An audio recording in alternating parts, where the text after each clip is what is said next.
Hello everybody. Some of you may remember a video I did last year on a 1951 Model L. I bought at an auction for $20. The reason I bought this machine is I needed a nice straight hood for my 43 project. So I haven't done much more to this tractor since I brought it home other than I swapped the hood out. The hood that's on it now is a twisted one from the 43. I pulled the snowplow mount off the front just to see if there's a dog gear and a bolt behind there to keep the pinion shaft from walking its way out. And I took the oil filter off. I was going to try to utilize that, but there's some rust holes in it, so that ended up in the trash. Other than that, I have not really done anything with this machine, so you're going to see some of this stuff the same time I see it, so to speak. I've got some options of what I can do with this machine. I got some ideas in mind, but the first thing I really need to do is just see if it's actually going to run. Before I can try to start it, there's some work I'm going to have to do to it. Both of the tires are just completely destroyed. So I've got a set of semi-pneumatic wheels I'm going to throw on it just so I can get this thing to roll around. If we pop the hood, you can see the oil filter's missing. I've got a spin-on filter mount I'm going to throw on there, which means I'm going to have to run some new oil lines. The WICO Magneto looks like it's in pretty good shape. I haven't checked for spark.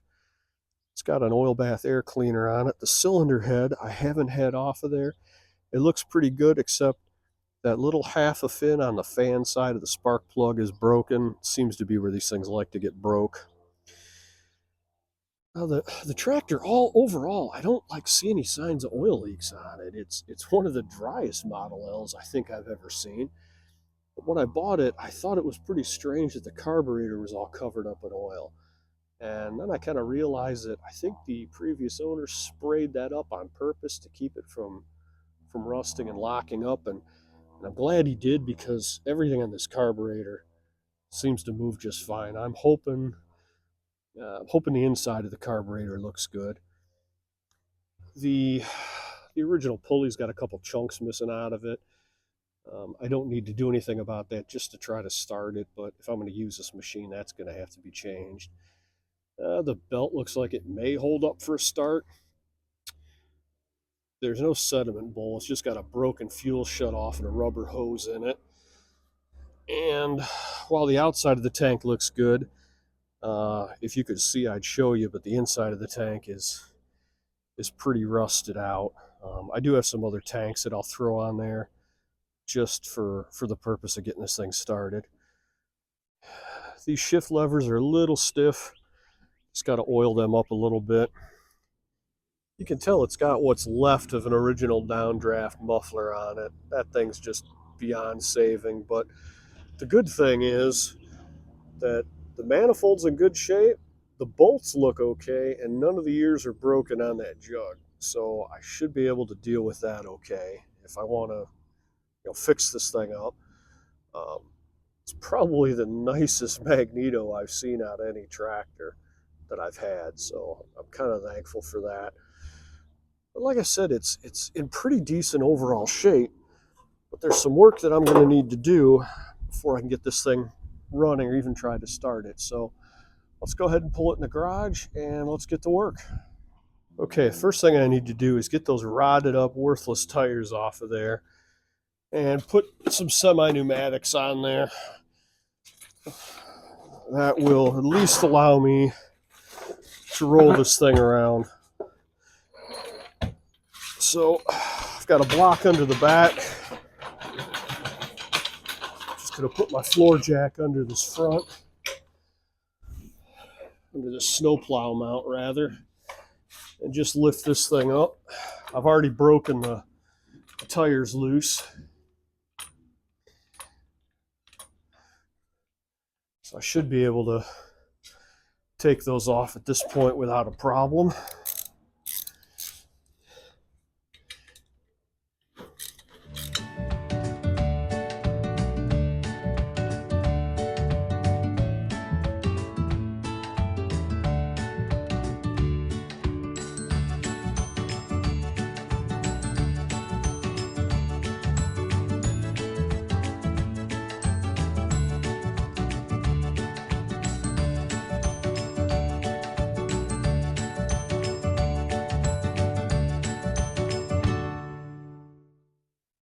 All right, let's see if we got any spark. Now, I don't know if this plug wire is any good. I have no idea. Oof, I'm not sure if that's even going to want to come out of there. Oh, this could be fun.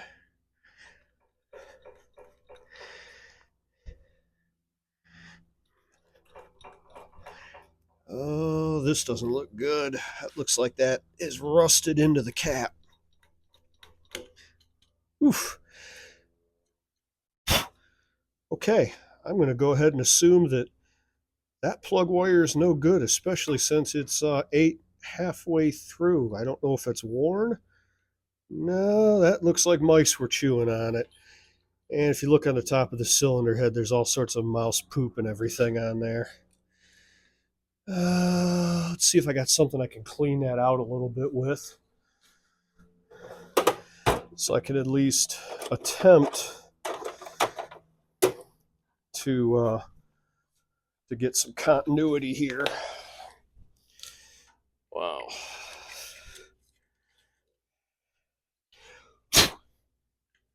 That could have been a mess. Well, now we're going to do the best we can. Let's plug this in. Let's make sure we find a spot that we have some continuity here.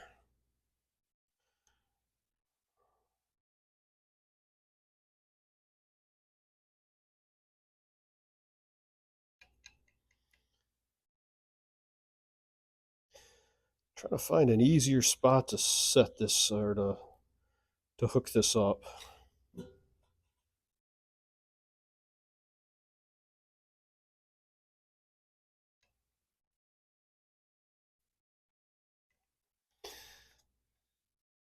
Ugh, okay, that whole stud's coming out. That's not exactly what I wanted to see. Actually, now that I think about it, that'll actually work. Ugh, that's a mess.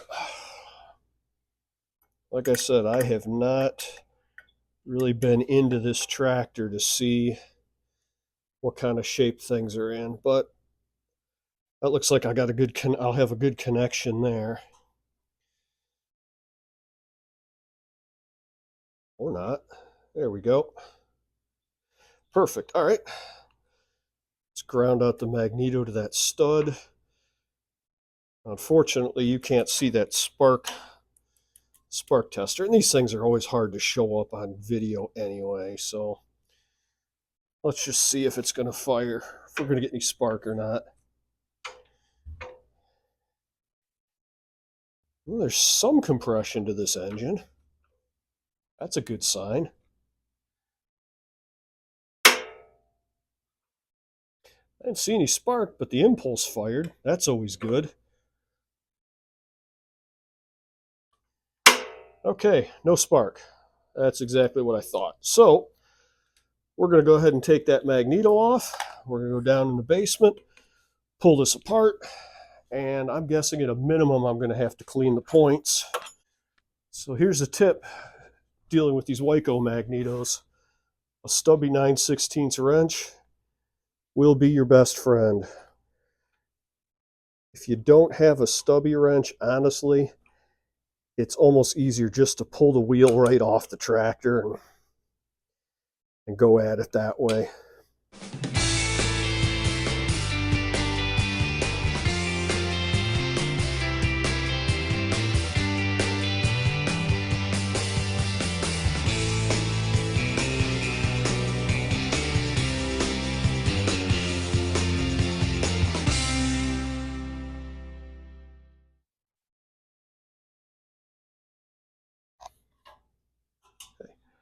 Another tip when you take these magnetos off, so you don't end up putting it back on 180 out of time, is set it up so it's right at fire, so you know your cylinders or your pistons at top dead center on the compression stroke, then take it off.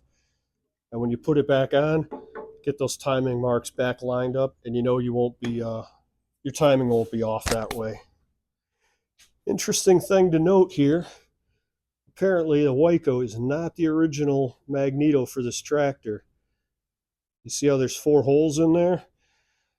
The Edison and the earlier Fairbanks Morse magnetos, because I have one, have a stud on the inboard side and a single bolt on the outboard side, whereas the Magneto or the WICOs are front to back. So at some point in time, that Magneto was changed to a WICO, and somebody re-drilled the transmission case to accept it.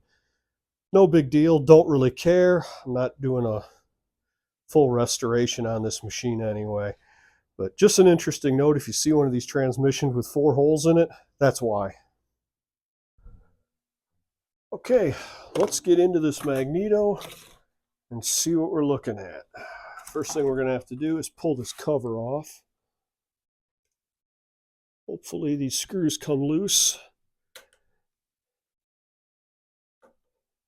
I've never broken one of these screws off yet, and I'm hoping today isn't the day when I start.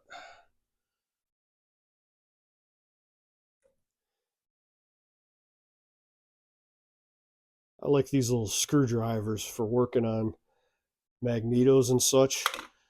They're just little flat blades that you can grab the head of the screws with so you don't accidentally drop things.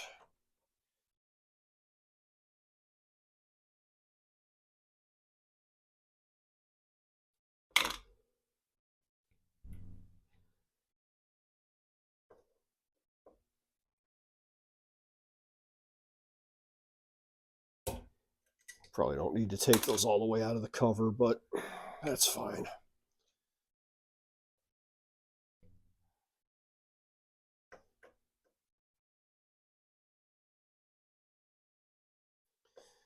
All right. See if this cover is going to come off nice and easy or not. Try not to break the gasket. Gasket's solid.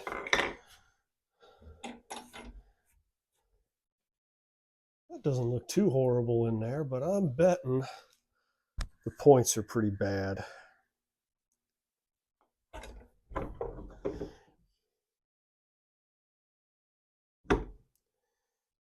Ugh. Those points are gross looking. Okay. So we try to get you in here for a close-up so you can see how bad those points are.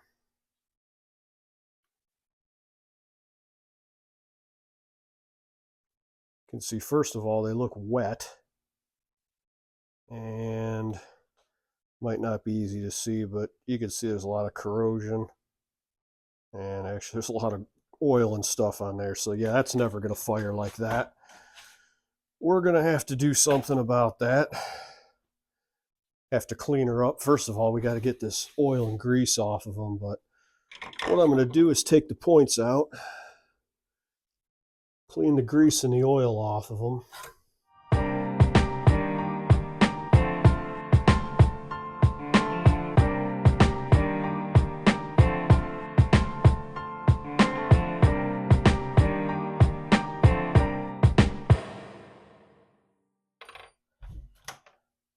That's red. What is that? It's almost like automatic transmission fluid in there. Like somebody tried to oil this wick and just splattered it all over the place. Yeah, this is, see what's in there. Like I said, it looks like ATF of some kind. And yeah, look at that if you can see it. That is a mess. That was never going to fire that way. Not only is it wet, it's black. So we're going to take care of that problem. Clean this oil off of here. I said, I'm betting somebody tried to oil that wick and just got a little too ambitious with it. All right, so the oil's off.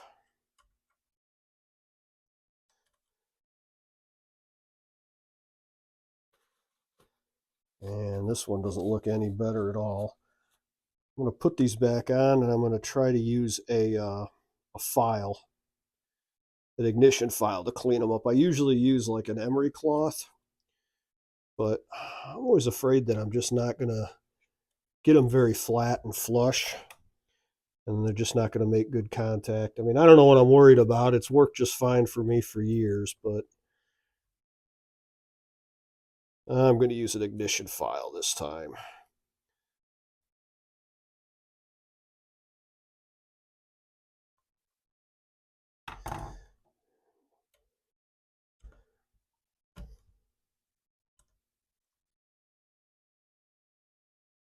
So I don't really need to tighten everything down. I just need to make them get contact here. And then we're just going to run the file back and forth.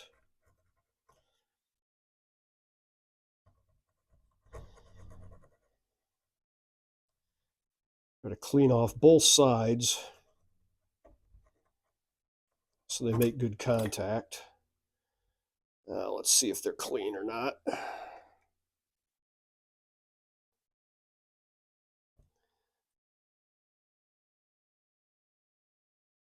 That's looking a lot better. Still a bunch of oil. I must have missed something here.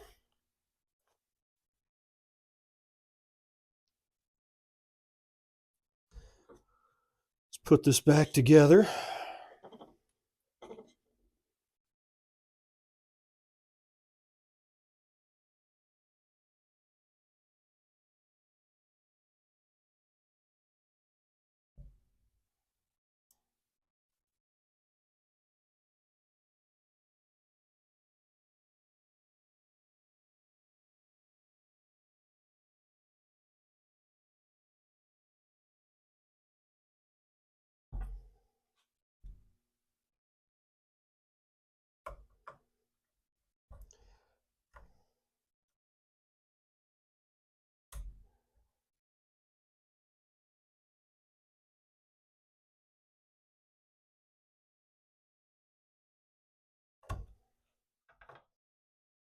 Okay, I turned the Magneto in the vise, so hopefully you can see how we're going to set the gap here. What we want to do is set this little gap between these 2 points to 15 thousandths of an inch, which is this feeler gauge right here.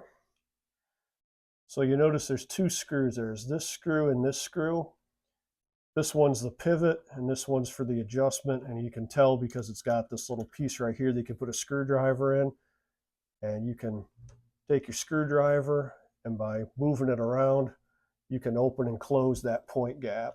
So what we want to do is open it up a bit, put our 15 thousandths in there, and slowly kind of close it until that's a little too much. This is not the easiest thing in the world to do when you're trying to videotape either. That's way too open.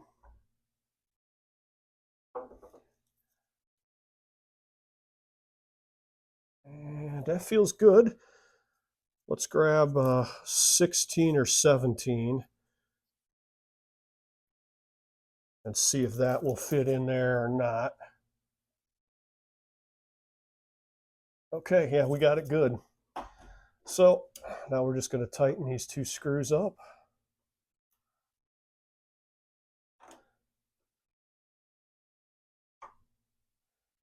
And after you tighten them, you want to check that point gap again just to make sure that in the process of tightening these you didn't move it any.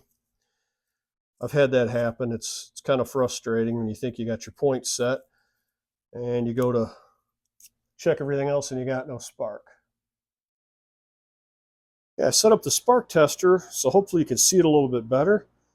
We're going to go ahead and test it on impulse.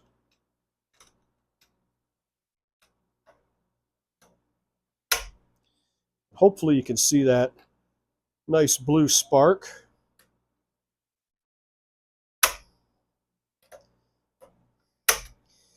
And now I want to take I'm just going to take a 3/4 inch socket and my cordless drill, and we're going to check it at full speed.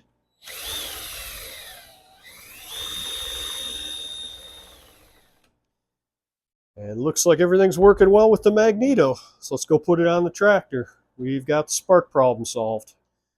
Okay, we're back out in the garage, and we're going to put the Magneto back on the tractor. Now remember, when we took it off, we had it set up pretty much right to fire with these two marks lined up, and we're going to reinstall it the same way. That way we are not timed 180 off, which, I think everybody's probably done it at some point in time.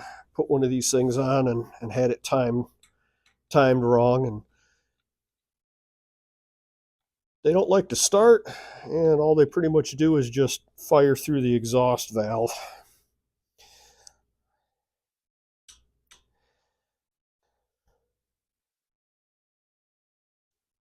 Looks like these bolts are going in a lot easier than they came out. And again, your stubby 9/16 wrench is an absolute lifesaver on this.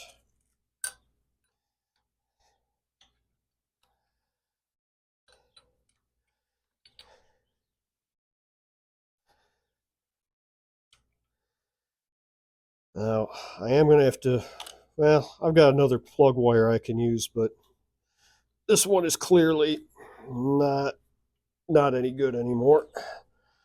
Let's tighten the Magneto down.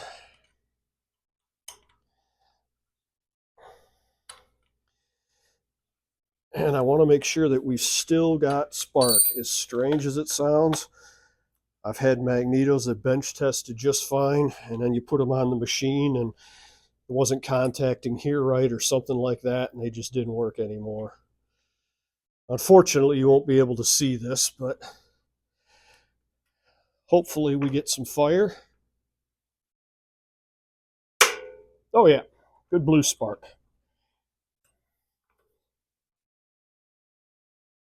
Yep, we're all good. So our spark problem is officially resolved. Folks, that is all for episode 1 in this series. Thank you again for watching. Please like and subscribe, and I will see you on episode 2.